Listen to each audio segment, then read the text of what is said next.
በስም አብ ወወልድ ወመንፈስ ቅዱስ አህዱ አምላክ ዘለዓለም ሥላሴ ክርስቶስ ተንሥአ እሙታን በአቢይ ኃይል ወስልጣን አሰሮ ለሰይጣን አግዓዞ ለአዳም ሰላም እምይእዜሰ ኮነ ፍስሐ ወሰላም።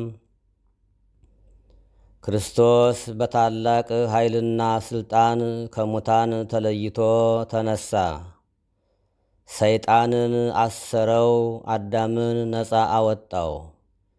ከዛሬ ጀምሮ ሰላም ደስታ ሆነ።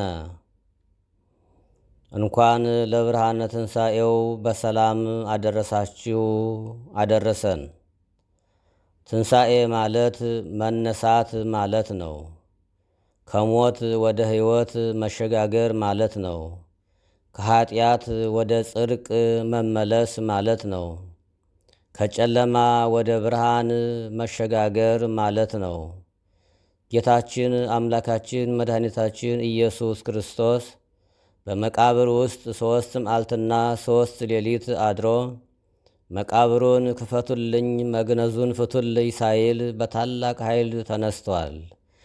ይህ ብርሃን ሞትና ሲኦል በሰው ልጆች ላይ ሰፍኖ የነበረውን ጨለማ የገፈፈበትና ሞት የተሸነፈበት የሰው ልጅ የዘላለም ሕይወት ተስፋ ያገኘበት ነው።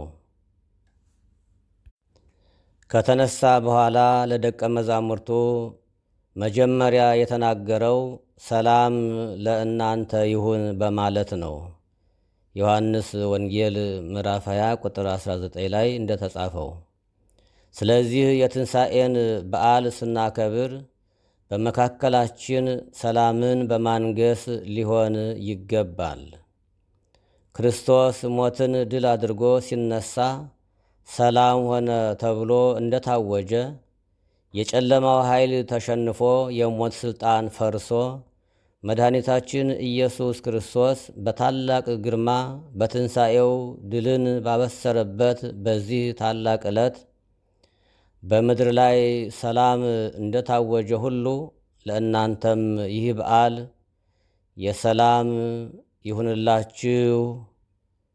በልባችሁና በቤታችሁ ውስጥ ሰማያዊ ሰላም ይንገስበት። ጭንቀትና መከፋፈል በትንሣኤው ብርሃን ይወገድ። ከሕመም መፈወስን፣ ከድካም መታደስንና ሙሉ ጤናን በቤታችሁ ላይ ያምጣ። ሞት ተሸንፎ ሕይወት የነገሰበት፣ ጨለማ ተገፎ ብርሃን የወጣበት ዕለት በመሆኑ የትንሣኤው ፍሬ ሰላም ነው። ጌታችን ከተነሳ በኋላ ለደቀ መዛሙርቱ መጀመሪያ የሰጣቸው ስጦታ ሰላም ለእናንተ ይሁን የሚል ነበር። ትንሣኤው የሕሊና ሰላም ያገኘንበት ስለሆነ የክርስቶስን ትንሣኤ ስናከብር በሚከተሉት መንፈሳዊ ነጥቦች ሊሆን ይገባል። ክርስቶስ ሞትን ድል አድርጎ ከመቃብር እንደተነሳ ሁሉ እኛም ከጥል ከቂምና ከኀጢአት መቃብር ልንነሳ ይገባል። ክርስቶስ ከሙታን ተለይቶ ተነሳ፣ ሞቶ ሞትን አጠፋው። በመቃብር ላሉ የዘላለም ዕረፍት የሚሆን ሕይወትን ሰጠ። የጨለማው ኃይል ተሸንፎ የብርሃን ንጋት በሞላበት የሞት ሥልጣን ፈርሶ የሕይወት አዋጅ በተነገረበት በዚህ ታላቅ በዓል ለሀገራችን ሰላምንና አንድነትን፣ ለልባችን ደስታንና ተስፋን እንዲያድለን ከልብ እመኛለሁ። ትንሣኤው በሕይወታችን ውስጥ አዲስ ምዕራፍን የሚከፍት፣ የታሰሩት የሚፈቱበት፣ የታመሙት የሚፈወሱበትና በሐዘን ያሉ የሚጽናኑበት በዓል ያድርግልን። ለብርሃነ ትንሣኤው እንዳደረሰን አምላካችን እግዚአብሔር በሰላም በፍቅር በሕይወት ለብርሃነ ዕርገቱም ያድርሰን። መልካም በዓለ ትንሣኤ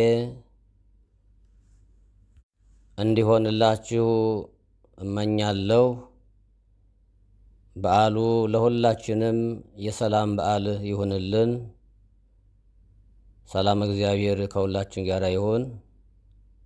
መልካም በዓል